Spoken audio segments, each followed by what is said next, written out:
अगर सचमुच अगर समाज इस तरह के कदम उठाए कि समाज में एक आदमी का वो साल भर में इलाज करा दे, सबसे पहला नीड तो यही है कि आपका बेसिक नीड पूरा होना चाहिए, रोटी कपड़ा मकान। अगर वो नहीं किसी का पूरा होगा तो उसके लिए वो हर पाप उसके लिए सही है, वो पाप नहीं है। मैं चाहता हूँ कि खास करके गोपालगंज सीवान में किस तरह से जॉब अपॉर्चुनिटीज क्रिएट हो जाए। मैं तो मानता हूँ दुनिया में वो आदमी सबसे बड़ा अभागा है जिन्होंने जिंदगी में कोई कष्ट नहीं झेला।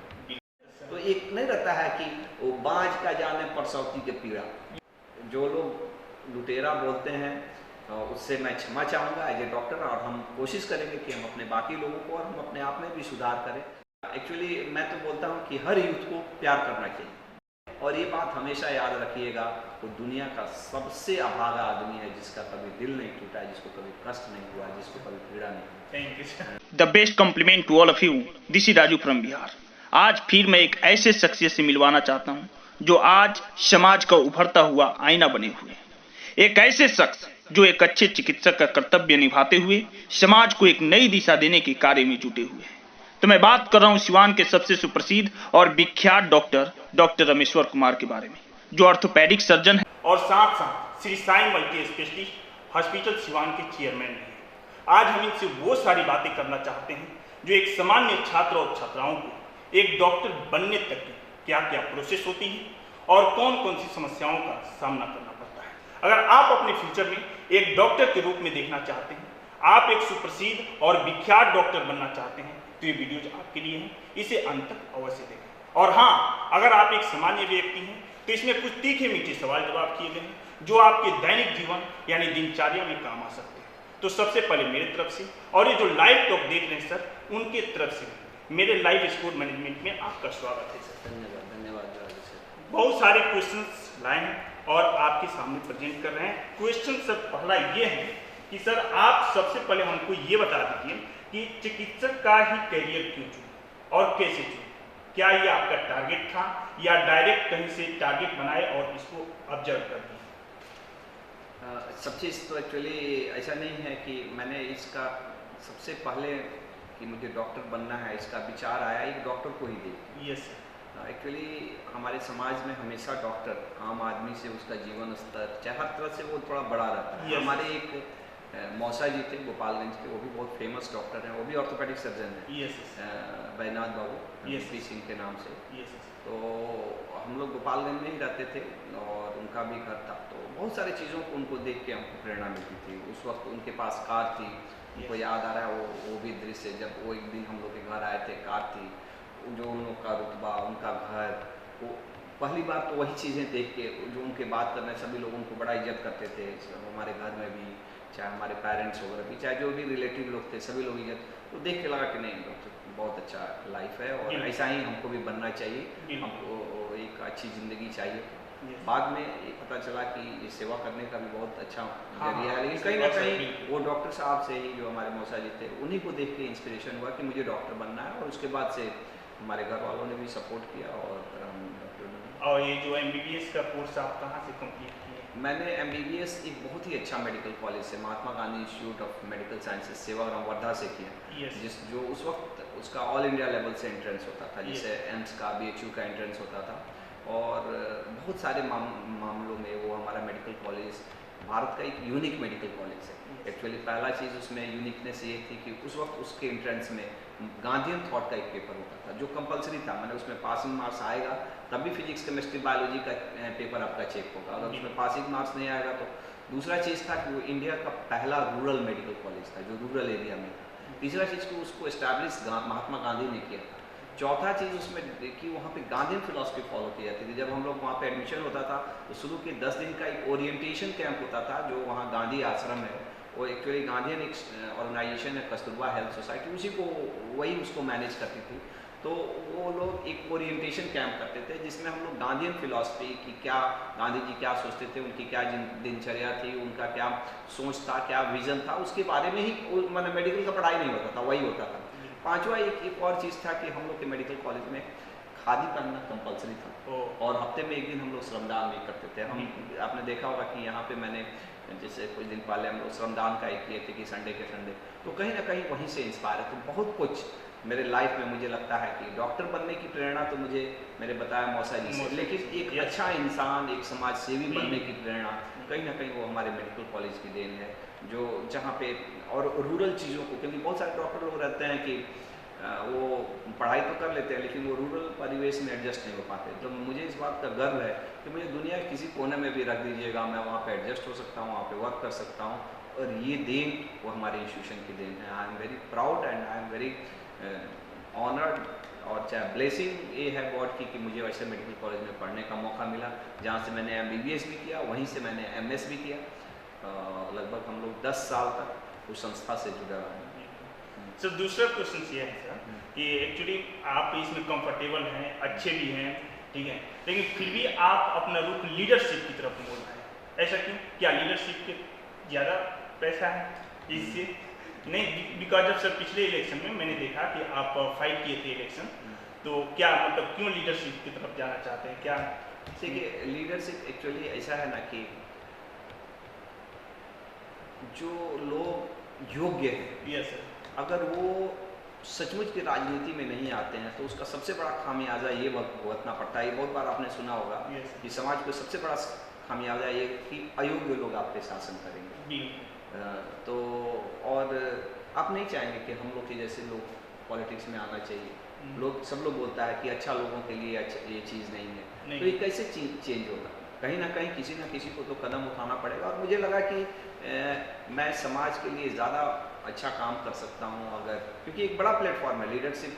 जब आप पॉलिटिकल फील्ड में हैं, अगर आप वहाँ पे, तो आप बहुत बृहद पैमाने पे लोगों की सेवा कर सकते हैं। डॉक्टरी ऑफकोर्स बहुत बड़ा प्लेटफॉर्म है, लेकिन इसमें हम हेल्थ से रिलेटेड लोगों की सेवा कर सकते हैं। लेकिन तो इसी में कीजिए, लीडरशिप में जाने की क्या जरूरत है? वहाँ पे और भी आपके पास रिसोर्सेस होते हैं और आपके पास साधन होता है जिससे समाज का बृहद लेवल पे आप सेवा कर सकते हैं।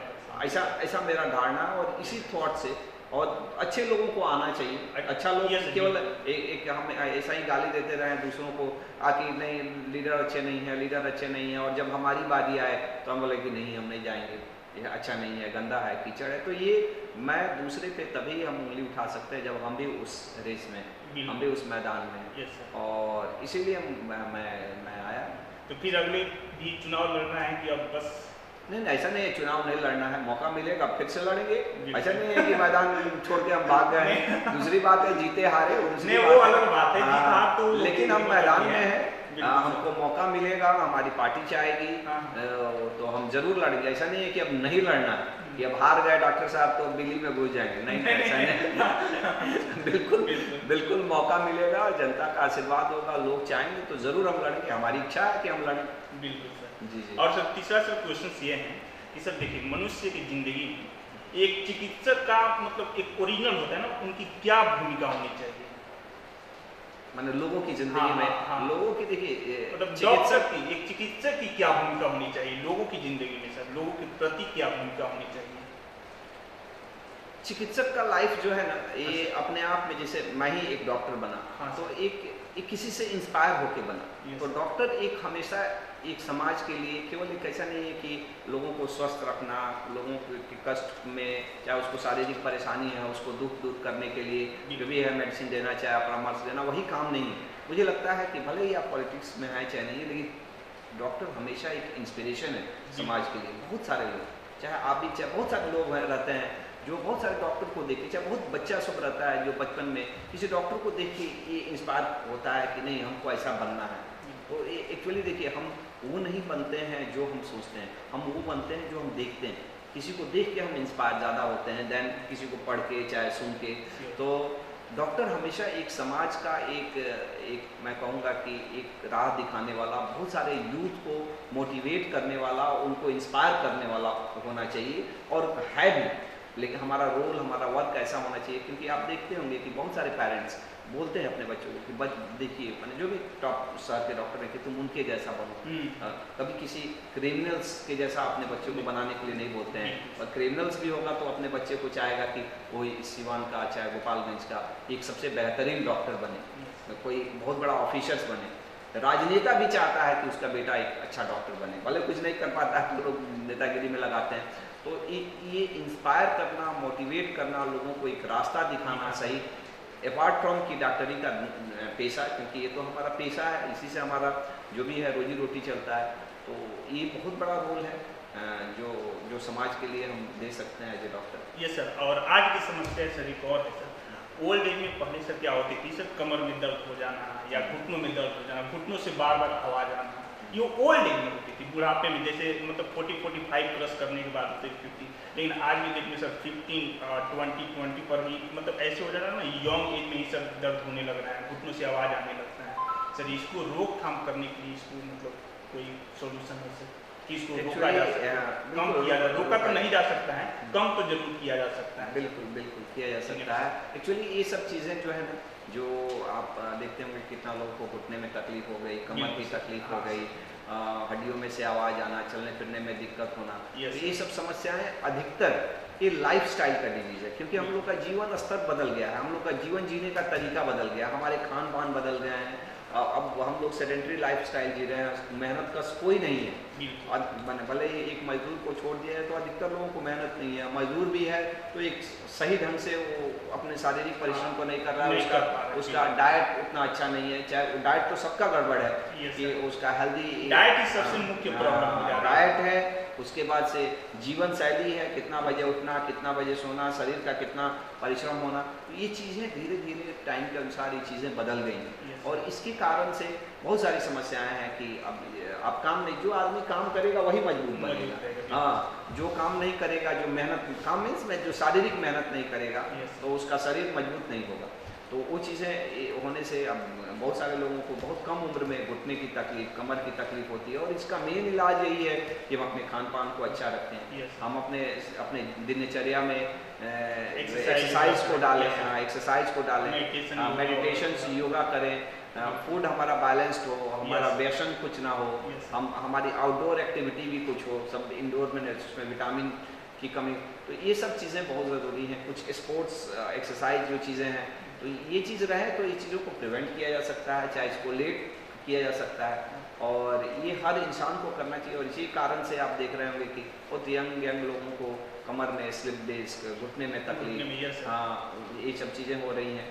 मोटापा बढ़ रहा है, मोटापा आज के समय में बहुत बड़ी भयंकर बीमारी है, हम लोग को समझ में नहीं आता है। मुझे खुद भी ये मैंने अपना खुद का वेट किया, तो अभी पिछले कुछ दिन पहले 68 kg वेट था, अपने हाइट के अनुसार हमने देखा तो उतना नहीं होना चाहिए। तो जबकि आपको देख के लग रहा होगा डॉक्टर साहब तो ठीक ठाक है, तो हम लोग भी थोड़ा सा ओवर वेट है, मैंने थोड़ा सा हल्का, बहुत ज़्यादा नहीं है, लेकिन अगर आप देखेंगे तो आम आदमी जो बिल्कुल मैंने बहुत एफ्लुएंट नहीं है, खाका मारा है, उसका भी शरीर पूरा भारी हुए जा रहा है, शरीर पे वजन है, मोटापा भी एक सबसे बड़ी बीमारी है। आप बिलीव नहीं करेंगे कि हम लोग जहाँ पे रह रहे हैं 1/3 लोग, 1/3 लोग किसी न किसी रूप से मोटापा या ओवरवेट, एक मोटापा रहता है और एक ओवरवेट, मैंने कि आपका वजन इतना होना चाहिए और उससे थोड़ा ज़्यादा है, और बहुत ज़्यादा हो गया तो मोटापा हो गया, वो सा तो ओवरवेट है। तो ये सब चीज़ें सब कारण है जिसके कारण से हड्डियों की, कमर की ये सब तकलीफ़ें यंग एज में हो रही हैं, और अगर हम लोग अपनी जीवन शैली को अच्छा कर लें तो ये सब समस्याएँ दूर हो जाती हैं। Yes sir, thank you sir. And sir देखिए, one question sir, life sir देखिए किसी भी डिपार्टमेंट में जाइए लाइफ की, चाहे वो मेडिकल डिपार्टमेंट की चाहिए, एजुकेशन डिपार्टमेंट की चाहिए, हर डिपार्टमेंट में एक आपात स्थिति आता है, मतलब कि इमरजेंसी स्थिति आ जाती है, ठीक है सर। तो उस इमरजेंसी में आप अपने कार्यभार को कैसे संभालते हैं, कैसे कंट्रोल करते हैं? देखिए, कोई भी इमरजेंसी, भले ही इमरजेंसी एकाएक आता है, लेकिन ऐसा कोई इमरजेंसी नहीं आता है जो कभी हुआ ही इमरजेंसी में आदमी सर मतलब कि वो भूल जाता है, भटक जाता है, रास्ते से फिसल जाता है, करना होता है कुछ और, करने लगता है कुछ और।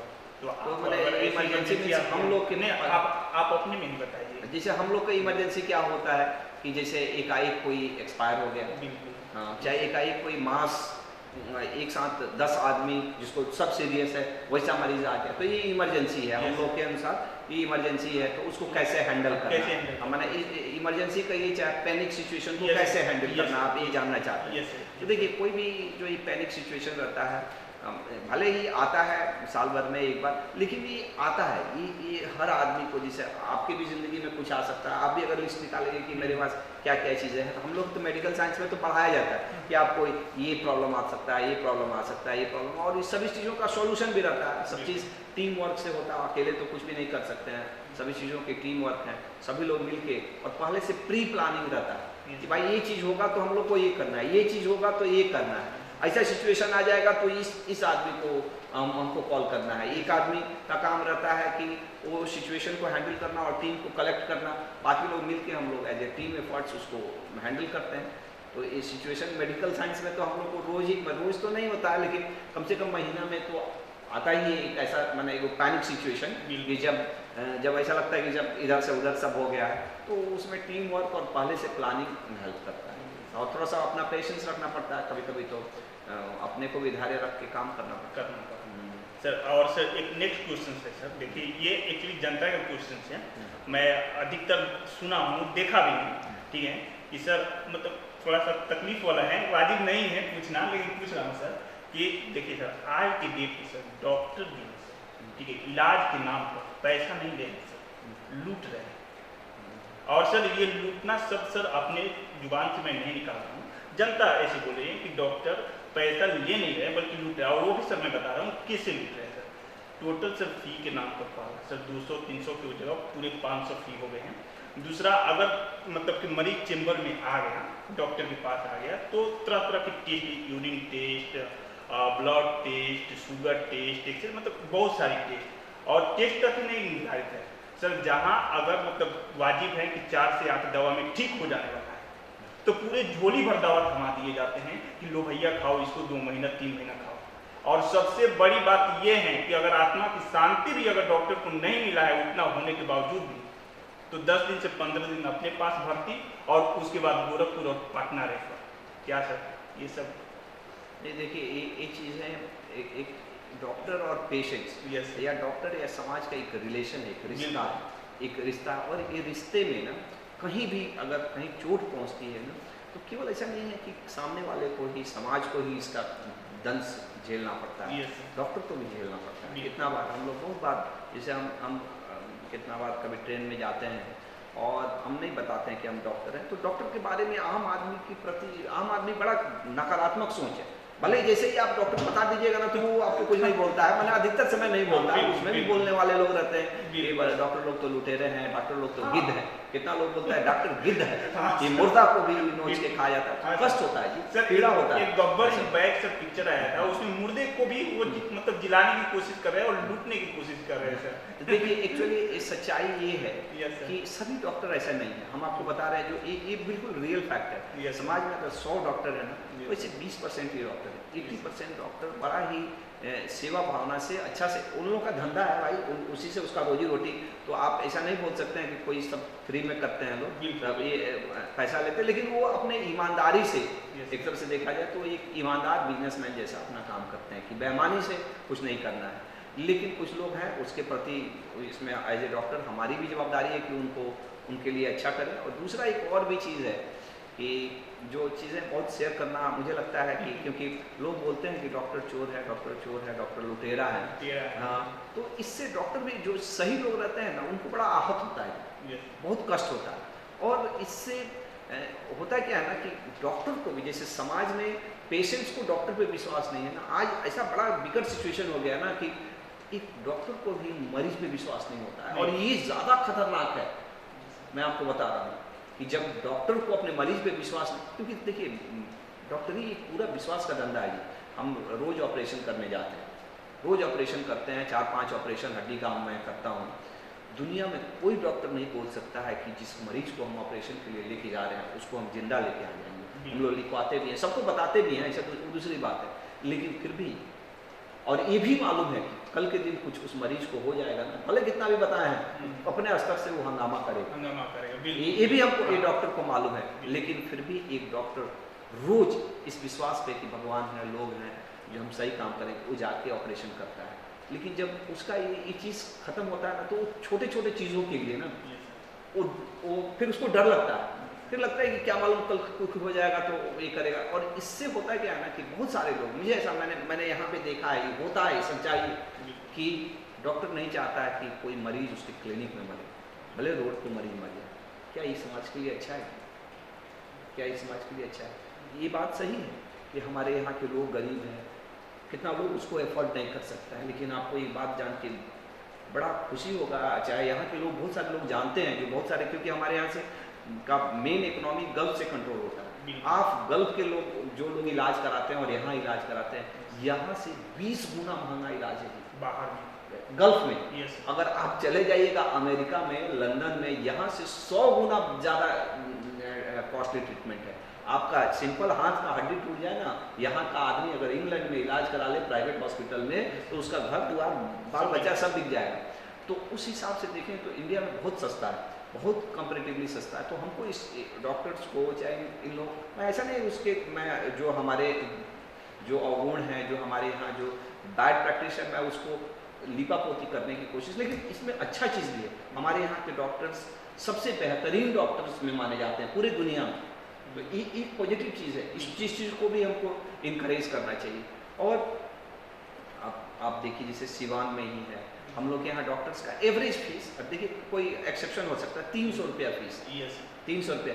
अगर आप यहीं इसके बगल में गोपालगंज में चले जाए, क्या गोपालगंज में सिवान से बेहतर डॉक्टर है? नहीं सर, लेकिन वहाँ पे 400-500 रुपये फीस है। इसमें मैं मानता हूँ कि कहीं ना कहीं वो आज भी 500 से 500 रुपये फी हो गया किसी का एक्सेप्शन, लेकिन एवरेज अगर आप देखें तो 300 रुपया फीस एक्सेप्शन। और आप नहीं चाहेंगे कि दिल्ली में डॉक्टर का फीस कितना है, हम नहीं कंपैरिजन नहीं कर रहे हैं कि दिल्ली में इतना है उतना है, लेकिन जो दिल्ली स्टैंडर्ड का डॉक्टर है, सिवान के लोगों को उस डॉक्टर का ट्रीटमेंट लेने का हक नहीं है क्या? है कि नहीं? तो क्या आपको लगता है कि वो डॉक्टर कभी आएगा सिवान में? तो कहीं ना कहीं देखिए, हम लोग बैरियर बना के क्यों रख, अगर हम अच्छे डॉक्टर हैं, चाहे कोई अच्छा डॉक्टर है, तो वो अपना फीस, अगर मान लीजिए वो उस कैपेबल नहीं है, तो लोग उसके पास, ये डॉक्टर को ये बोलने से कि डॉक्टर का फीस ये होना चाहिए, देखिए बिल्कुल होना चाहिए, क्योंकि समाज के ही हम लोग देन हैं। हम भी आज जो कुछ भी हैं, कहीं ना कहीं समाज का, हमने गवर्नमेंट मेडिकल कॉलेज से पढ़ा है, हमारे अपने माँ बाप को उतना पैसा देके पढ़ाना, कहीं ना कहीं समाज ने वो पैसा दिया है। सरकार ने अगर मुझे पढ़ाया तो समाज ने दिया, तो समाज के प्रति मेरी भी जवाबदारी है। लेकिन आप इसको जबरदस्ती जब कराएंगे ना, तो होता क्या है, क्वालिटी का एक फिल्टर आ जाएगा, फिर आप वो चीज़ नहीं एक्सपेक्ट कर सकते हैं। आपको अगर रहना ही है तो 100 रुपये का भी रूम है, आप अब कहिएगा कि 100 रुपया देंगे और हम 5 स्टार में रहेंगे, नहीं ऐसे ये चीज़ें तो फिर गड़बड़ होगी। तो फिर आप 100 रुपये के हिसाब से आप रहिए। तो अगर तो ये सब चीज़ों में बैलेंस लाने की ज़रूरत है। और हमारे यहाँ हेल्थ के सेक्टर में जो अच्छी चीज़ें हैं, अच्छे पहलू हैं, उसको भी एक्सेप्ट करने की ज़रूरत है।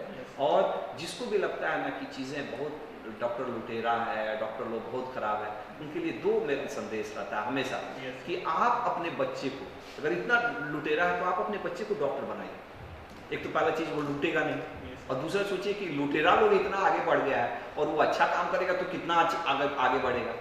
तो वो सारे लोग अपने बच्चे को, अगर हो सकता है उनका बच्चा बड़ा हो गया तो अपने नाती पोता को बनाए। एक बहुत अच्छा चीज़ है, हो सकता है कि वो अच्छा आए तो समाज में अच्छा। और अधिकतर समय जब जो माँ बाप पहले गाली देते रहते हैं ना, समाज में डॉक्टर खराब है, उसका बेटा जब डॉक्टर बन जाता है तो अरे बाप कितना पढ़ाई में कितना लोग मेहनत से बनता है, उस हिसाब से तो डॉक्टर पूरे 8-10 साल तो स्टडी में इन्वेस्टमेंट हो जाता है, तब उन लोगों की विचारधारा बिल्कुल बदल जाती है। तो एक नहीं रहता है कि वो बाँझ का जाने परसौती के पीड़ा, समझे नहीं? तो अच्छा हो सकता है कि आपका बच्चा सचमुच समाज के लिए बहुत अच्छा करे, तो एक कितना बड़ा चीज़ हो जाएगा, समाज के लिए कितना बड़ा योगदान होगा। दूसरा चीज़ एक लोग बोलते हैं ना कि डॉक्टर लोग किसी को हेल्प नहीं करते हैं, डॉक्टर लोग, कोई भी सबसे खराब भी डॉक्टर होगा ना, दिन भर में एक मरीज का किसी का मदद कर देता होगा। लेकिन समाज में बहुत लोग बहुत अच्छे हैं जी, माने कम से कम समाज में एक आदमी जो मिडिल क्लास का है, एक आदमी का साल भर में, एक आदमी का तो इलाज का खर्चा तो उठा सकता है। अगर सचमुच अगर समाज इस तरह के कदम उठाए कि समाज में एक आदमी का वो साल भर में इलाज करा दे, तो आपको लगता है किसी गरीब को इलाज नहीं होगी? ऐसा नहीं, ये कह के मैं ये नहीं बोल रहा हूँ कि एज ए डॉक्टर मेरी कोई जवाबदारी नहीं, लेकिन ये सबकी जवाबदारी है इसमें। आप केवल डॉक्टरी, जिसे एज ए डॉक्टर मुझे लगता है कि मैं इसमें क्यों आया, मेरा एक पेशा है। Yes.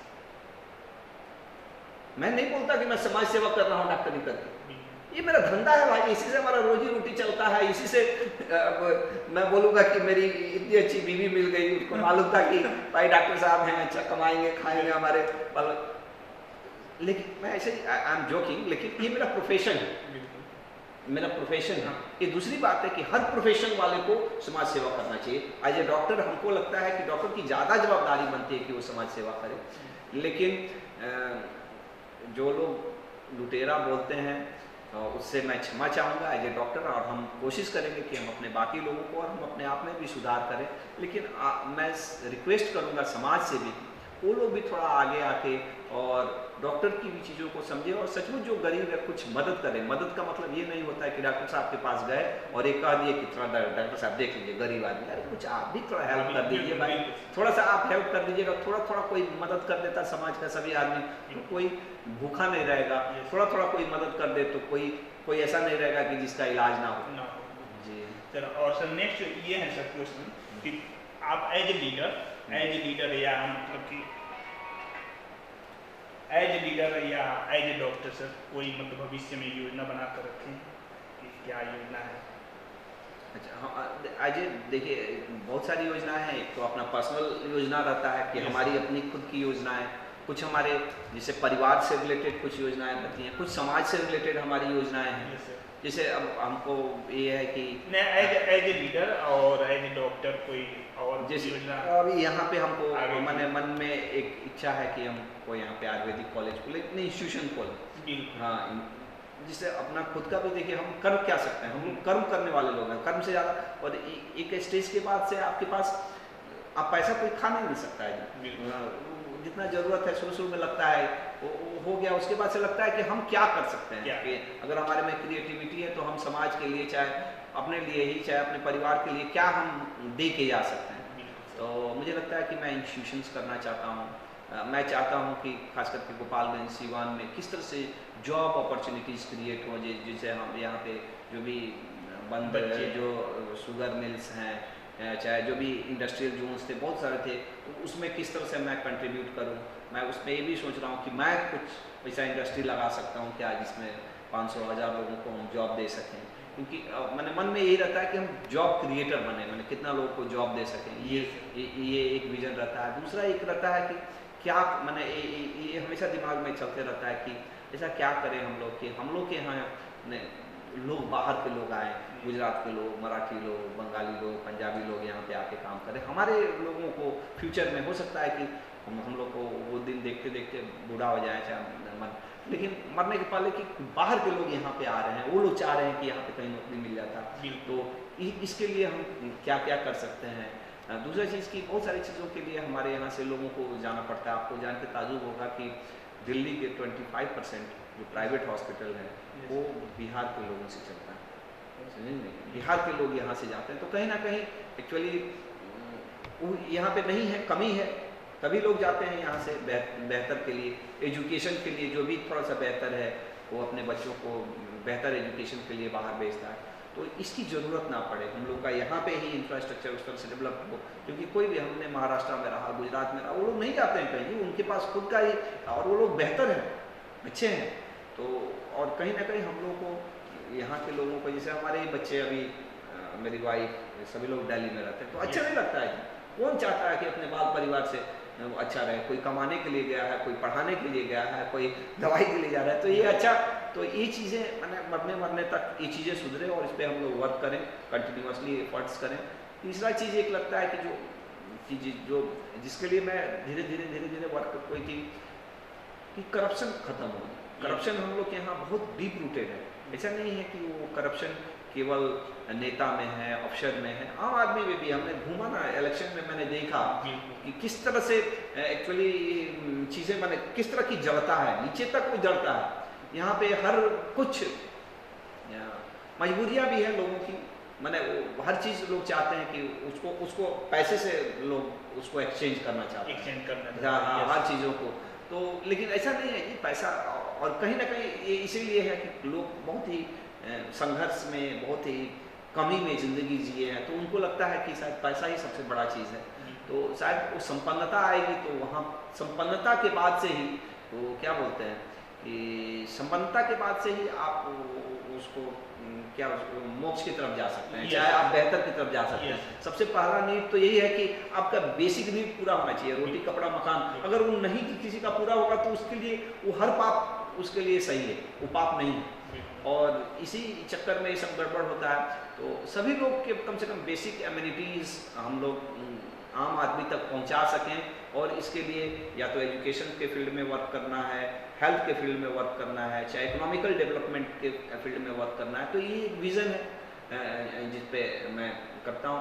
और जब लोग सक्षम हो जाएंगे ना, सक्षम मीन्स केवल ऐसे नहीं कि मारामारी करने के लिए सक्षम, मैंने इकोनॉमिकली सक्षम होंगे ना तो भ्रष्टाचार के खिलाफ भी लड़ सकते हैं। हाँ, तो भ्रष्टाचार के खिलाफ। अदरवाइज तो अभी का ऐसा सिस्टम है कि अमीर में से कोई है, माने हम भी हैं उसमें से, क्योंकि हम भी उसी समाज के एक हिस्सा हैं। हम किसी को ब्लेम नहीं कर सकते हैं, क्योंकि समाज ने ही हमको बनाया है। और जो लोग भी हैं वो वैसा नहीं कि माँ के पेट से कोख में से पैदा हुए हैं, वैसा वो समाज ने ही उनको धक्का मुक्का करके वैसा बना दिया है। तो उसी में से कोई दलाली कर रहा है, कुछ उसी में से कोई करप्शन कर रहा है, कोई उसी में से क्राइम कर रहा है। तो ये कोई नहीं चाहता है। एक क्रिमिनल भी चाहता है कि उसका बेटा डॉक्टर बने, इंजीनियर बने, डीएम बने, कोई नहीं चाहता। क्रिमिनल भी अपने बच्चे को क्रिमिनल नहीं बनाना चाहता है, एक दलाल भी अपने बच्चे को दलाल नहीं बनाना चाहता है, एक चोर भी अपने बच्चे को चोर नहीं बनाना चाहता है। लेकिन मजबूरियाँ रहती हैं और ये मजबूरियों को समझना है और उसके लिए निवारण करके वर्क करना है। ये सर, और सर एक और क्वेश्चन है सर, ये सभी यौम के लिए सर, एज ए आप ऑर्थोपेडिक सर्जन हैं, नहीं ये हड्डियाँ अगर टूटे तो सर उसको मतलब कि ऑपरेशन करके जोड़ा जा सकता है। लेकिन आजकल यौम का या मतलब विद्यार्थी लाइन में, स्टूडेंट्स लाइन में बच्चा सबका दिल टूट जा रहा है सर, तो उसमें तो हड्डी होती नहीं है, तो उसको ऑपरेशन करने के लिए क्या सर सुझाव है? देखिए, दिल का ऐसे आप पूछ रहे हैं तो इसका दिल दो तरह से टूटता है। एक तो जो रहता है वो प्यार में टूटता है, मेरा भी टूटा है, समझे नहीं। और टूटना अच्छी चीज़ है। मैं तो मानता हूँ दुनिया में वो आदमी सबसे बड़ा अभागा है जिन्होंने जिंदगी में कोई कष्ट नहीं झेला। मुझे ऐसा लगता है वो दुनिया का सबसे बड़ा अभागा है। जिस भी आदमी आज कष्ट में होगा ना, वो सभी कष्ट आपके लिए आने वाले समय में बर्दाश्त होने वाला है। मैंने देखा है बहुत सारे अच्छे लोगों को, अच्छे फैमिली को, जिसके बच्चे ने आज तक कभी कष्ट ही नहीं झेला, और एकाएक जब उसको कष्ट आता है तो गिर जाता है, टूट जाता है। और जो लोग कष्ट झेलते हैं, after events main get knowledge, ठोकर लगने के बाद ही ज्ञान की प्राप्ति होती है। बात सही कर रहे हैं। तो ये दिल टूटना दो तरह का है। एक तो किसी से प्रेम में, जैसे यंग लड़का लोग को होता है, वो भी एक्सपीरियंस होता है। हाँ, उसको फेस करने का। एक्चुअली मैं तो बोलता हूँ कि हर यूथ को प्यार करना चाहिए, बल्कि उसमें फेल भी हो जाए तो करना चाहिए। बहुत बड़ा एक्सपीरियंस है ये। आप अब इस एज में मैं कभी कभी सोचता हूँ मैं नहीं कर सकता ना, एक वो उम्र था, उसको रिस्पॉन्सिबिलिटी तो करना चाहिए, लेकिन उस हर चीज में एक मर्यादा होनी चाहिए, एक शालीनता होनी चाहिए, और उससे सबक भी लेना चाहिए। और उससे सबक भी लेना चाहिए। हाँ, एक्चुअली ये हर चीज़ें करेज। मैं तो बोलता हूँ, हम लोग तो, मैं रियलिटी आपको बता रहा हूँ कि हम मेडिकल कॉलेज में जाने के बाद पहली बार हम लड़की लोग से बात की। हम लोग को फर्स्ट ईयर सेकंड ईयर में तो लड़की सबसे बात करते थर काँपते थे हम।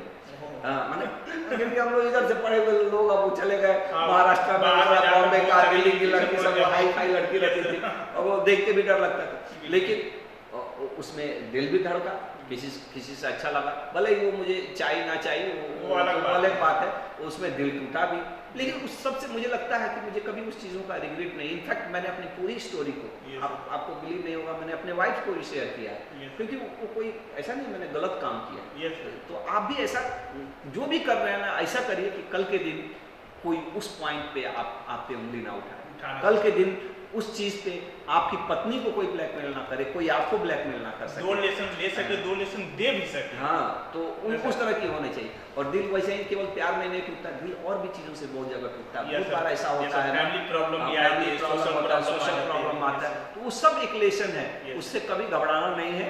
और ये बात हमेशा याद रखिएगा, वो दुनिया का सबसे अभागा आदमी है जिसका कभी दिल नहीं टूटा, जिसको कभी कष्ट नहीं हुआ, जिसको कभी पीड़ा नहीं। Thank you sir. और सर एक और क्वेश्चन है, शिवान को मतलब ऐसे सभी चिकित्सकों के लिए कोई ऐसा संदेश दें जो हमारे यहाँ के सभी चिकित्सकों से, कि भाई देखिए, हम लोग वी आर ब्लेस्ड। हम लोग doctor, being a doctor is a blessing. कहीं ना कहीं I am thankful to the God, I am thankful to the society कि उसने मुझे चुना है डॉक्टर बनने के लिए। अरे बहुत सारे लोग हैं जी हमारे से बहुत ज़्यादा मेहनत करते हैं, बहुत अपना क्या क्या नहीं करते हैं जी लोग। तो मैंने देखा है, मेरे फादर भी फॉरेन में काम किए हैं, गल्फ में काम किए हैं। लोग 10-10 हज़ार 20-20 हज़ार की नौकरी के लिए देश से विदेश जाते हैं और मर जाते हैं, लोगों का लाश भी नहीं आता है यहाँ पे।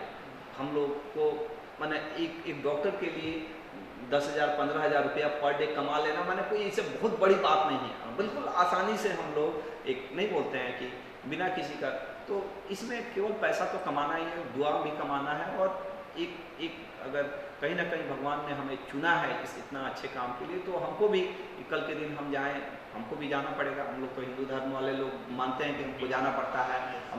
हमारे मुस्लिम में भी होता है कि उनका हिसाब होता है।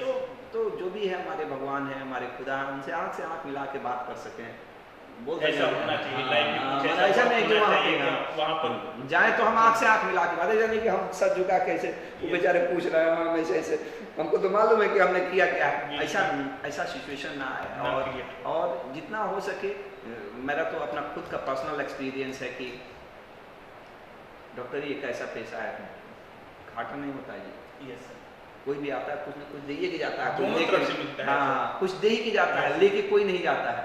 और किसी का मैंने देखा है कि गरीब का भी सेवा कम पैसा मिला ना, तो इधर से नहीं तो उधर से कुछ ना कुछ मिल जाता है, तो उसका रिटर्न मिलता है। तो अगर भगवान ने आपके हाथ में दिया है ताकत, आपके दिमाग में दिया है, तो जितना सेवा हो सके करना है। पैसा तो मिलता ही है जी, वो मांग के मिलता है, कभी ऐसे ही मिल जाता है, कभी लोग पॉकेट में डाल देता है, वो मिल ही जाता है।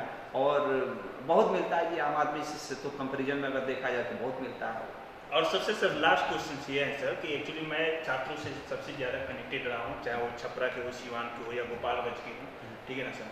तो कुछ ऐसा मैसेज दीजिए जो हमारे छात्र, क्योंकि हमारे चैनल पर अधिकतर छात्र और छात्राएँ विजिट करते हैं, तो कोई ऐसा संदेश हो जो छात्र छात्राओं को आगे चलकर डॉक्टर मेडिकल फील्ड में या किसी भी फील्ड में काम, कोई ऐसा संदेश। मैं जितने भी छात्र हैं, जितने भी नौजवान हैं, उन सबको मैंने आपके चैनल के माध्यम से, आपके माध्यम से मैं एक चीज़, सपना पालिए जी, पालिए कोई सपना। क्योंकि हम लोग जिस जनरेशन में थे उस वक्त सपना देखना बड़ा गुनाह माना जाता था। तो लोग बोलते थे मुंगेरी लाल के हसीन सपना देखिए। Yes yes. हाँ, ये इतना बड़ा सपना नहीं पालना चाहिए, लेकिन सपना पालिए। Yes sir.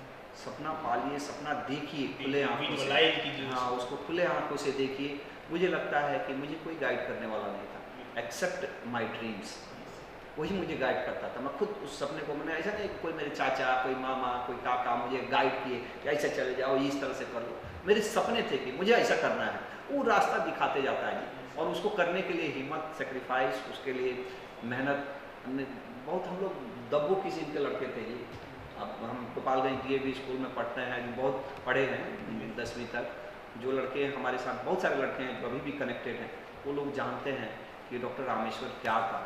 वो मैंने एक नहीं रहता है कि जो भी आया पीछे से ठोकर मार के चला गया, उस तरह का। हाँ, अपना पढ़ाई लिखाई में करने वाला आदमी। जब अगर मुझे लगता है कि अगर मैं ये सब कुछ कर सकता हूँ तो दुनिया में कोई भी आदमी कर सकता है। और उसके लिए ऐसा नहीं कि हमारा चाचा नहीं है, हमारा काका नहीं है, हमको कोई बताने वाला नहीं है, सिखाने वाला नहीं है, कुछ भी नहीं है। आज के समय तो उस वक्त से ज़्यादा ये हो गया। आप तो जो मैंने दुनिया मुट्ठी वाली बात है ना, कि जो आप नॉलेज आज बिल्कुल आपके फिंगर टिप पे है। जो चीज़ चाहिए आपको, जो नॉलेज लेना है वो मिल सकता है। बस आपको सपना चाहिए, आपको अगर सपने में विश्वास चाहिए और उसके लिए आपको मेहनत करने का जज्बा चाहिए।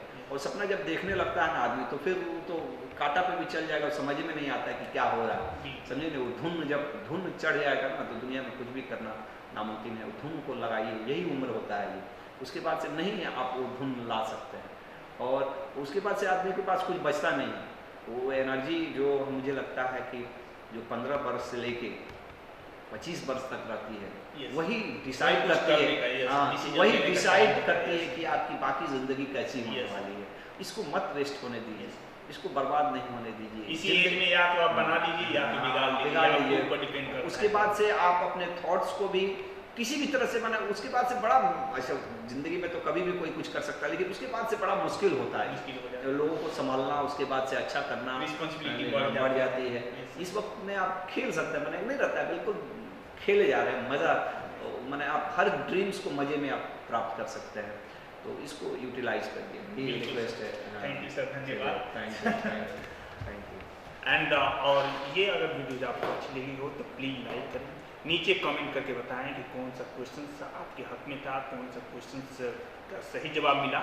और अभी तक मेरे चैनल को सब्सक्राइब नहीं किए हैं तो प्लीज़ सब्सक्राइब करके बेल आइकन को प्रेस करें और कमेंट बॉक्स में ज़रूर बताएं कि अगले मेडिकल फील्ड से, एजुकेशन फील्ड से या एडमिनिस्ट्रेशन फील्ड से किससे मैं इंटरव्यू करूं, ताकि मैं उनके पास जाऊं और आपके हर एक सवाल के, हर एक बातों को जवाब दे सकूं। तब तक के लिए धन्यवाद। Thank you. बाय।